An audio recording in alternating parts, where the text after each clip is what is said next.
total patients, people injured in this incident, are 14. That remains 3 serious and then 11 with minor to moderate injuries. The 3 serious are still in serious condition at local hospitals.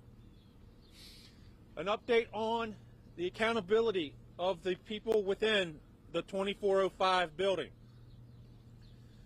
Through a combined effort of fire investigators, state fire marshals, and Montgomery County police officials, all known residents of 2405 have been contacted and accounted for.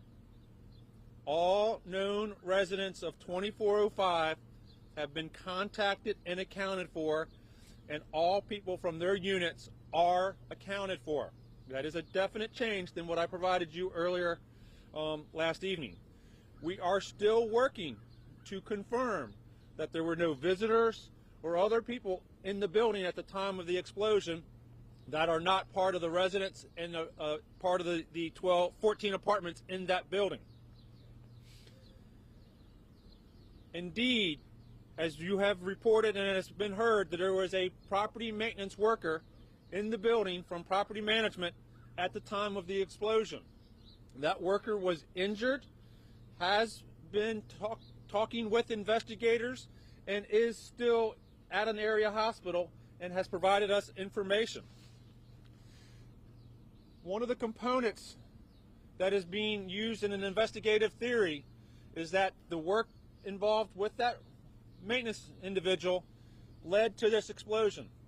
That is an investigative theory along with several others. Until we get through all of the debris and a thorough examination of the building, we cannot rule out any of our active theories and cannot identify that that was the cause of the explosion. Status of the buildings here. One of our communications yesterday afternoon identified 3 buildings being posted as unsafe to occupy: 2405, 2401, and 2411. The other 3 buildings were going to be reoccupied as the evening developed. Late in the evening, about 7 o'clock, a conflict with the Pepco, or the electricity supply to this property, was identified. All of the 6 buildings on this property are without electrical power due to the transformer, which sits right around the corner here, was damaged in the explosion and must be replaced before they can re-energize the power to the 3 buildings still in the complex that are able to be occupied. So last night we had about 225 residents who were displaced from these 6 buildings. 120 from the original 3 and 110 from the additional 3.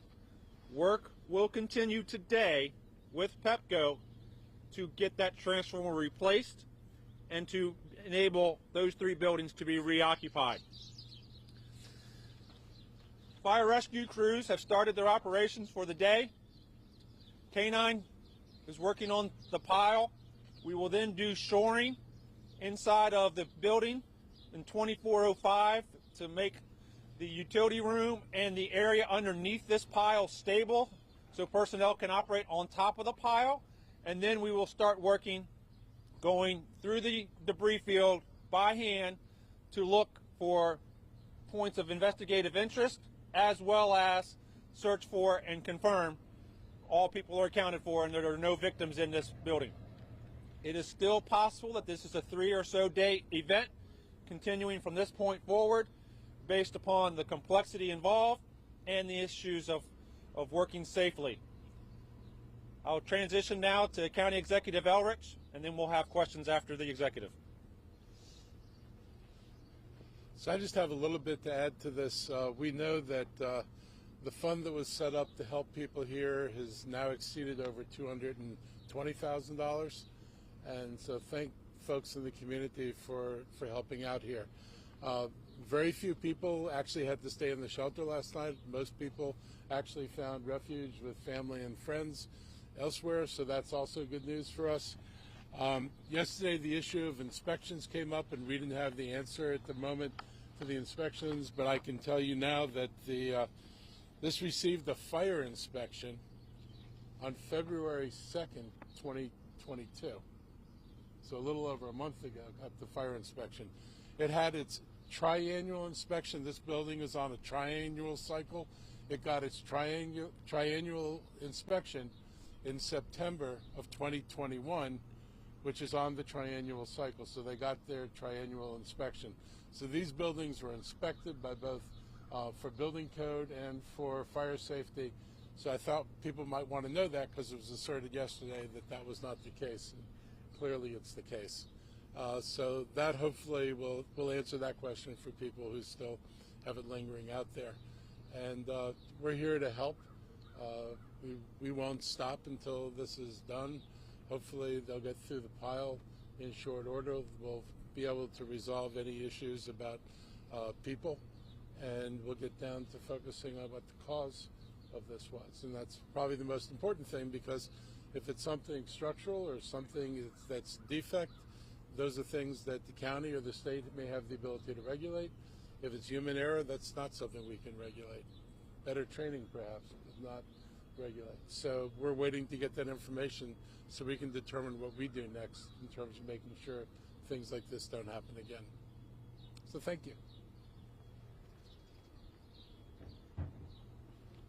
Let's go from my right with questions. I have a question for the county executive. And again, just to be clear, we know that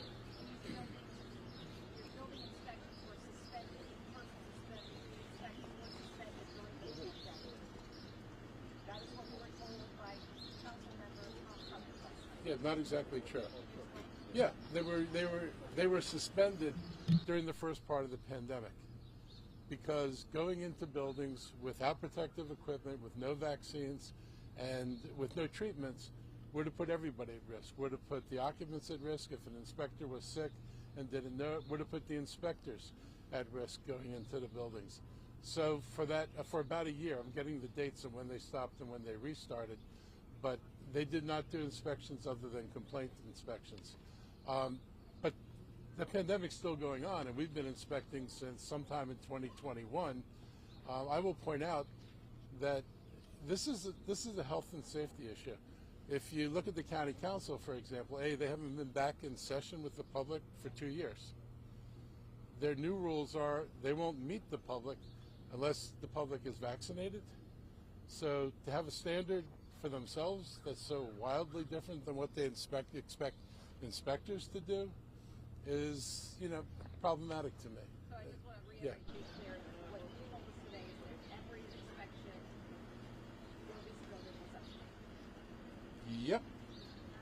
Thank you. I can show you the paper. That's why I brought this here. Yeah. About with the inspection, does that include an inspection of the gas lines, or is that a state responsibility?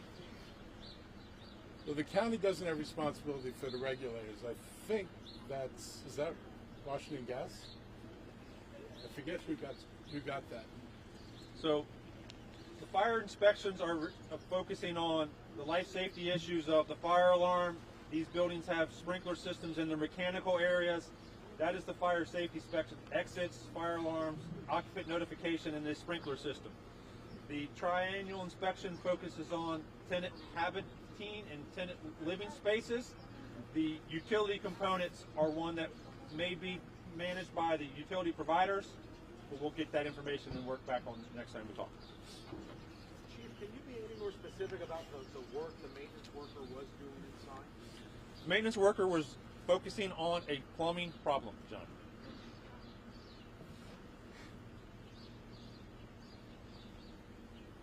I'm still on the right, so anybody coming around? You know if the maintenance worker was using a torch or any kind of flammable? Do not believe there was anything flammable or torch involved in his work for a plumbing problem. Can you describe it? All the people are accounted for, but can you describe again what the dogs are doing this morning? Certainly. So, all of the residents, all of the the leaseholders have been contacted, and they are accounting for everybody who was in their unit at the time, lives in their units. We could have had a visitor, a person making the delivery. We could have had somebody unknown to the occupants in the building at the time of the explosion. We are not discounting the fact that somebody has become a victim of this explosion and is in that rubble pile until we have removed that pile down to the slab of the first floor. So that is what the dogs are doing. The dogs that we have on site today remain both a combination of live find as well as human remains dogs. We ran dogs yesterday, and as some of you identified, there were initial indications from the human remains dogs on the pile. We're running a separate HRD dog this morning as one of our tools for search. That will then transition into working on the debris removal by hand until we get down to that concrete slab floor, so we can ensure that everybody is accounted for and nobody who is not reported as missing is located if they are indeed in the debris of this building. Hey, Chief. Can you talk about how these investigations unfold? I'm going back, trying to remember from Flower Branch, and I think you can help us. NTSB, Washington Gas does its own investigation, and I believe you guys provide oversight of the investigation or ultimately do the findings. Could you characterize for us who's responsible at the end of the day for determining what happened here? And is Washington Gas basically investigating itself? How would you characterize that? So let me start with your last question. No, Washington Gas is not investigating themselves. At the end of the day, once we have an ignition point or once we have a cause for the explosion, the determining factor will be known and the right agency will be the lead investigator. At the moment, this is a combined activity between the county police, the county fire investigations, and support of our federal partners at the moment.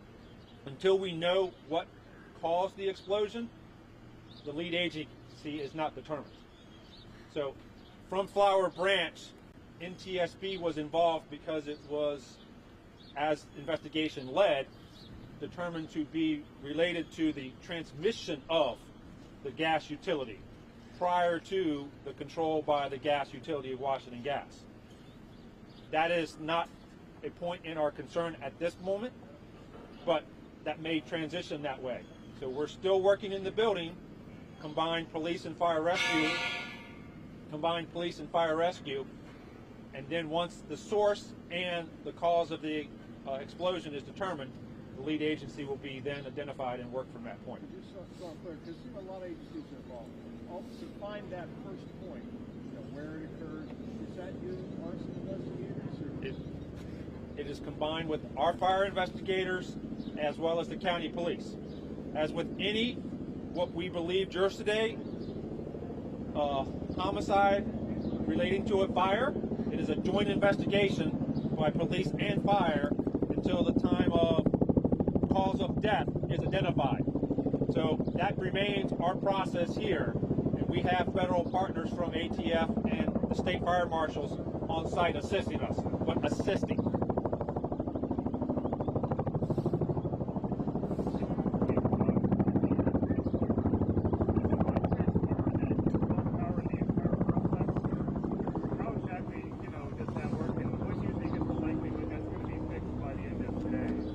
So the question, since the helicopter was kind of drowning it out, is about the transformer and how does that work?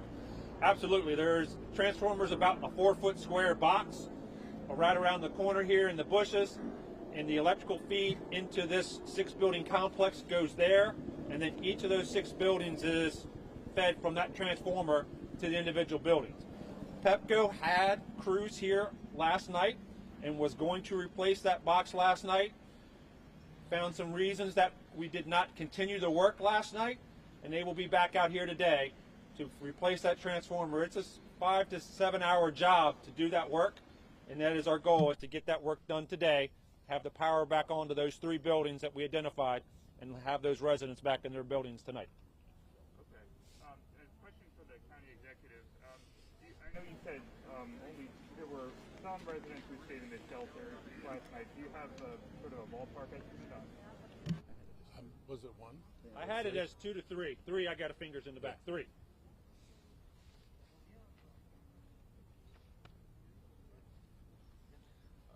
Okay. All right, we'll get you a time for the next cycle. It's just not been determined yet, so Pete will get that information out about the next update and next briefing, okay? Thank you all. Thank you.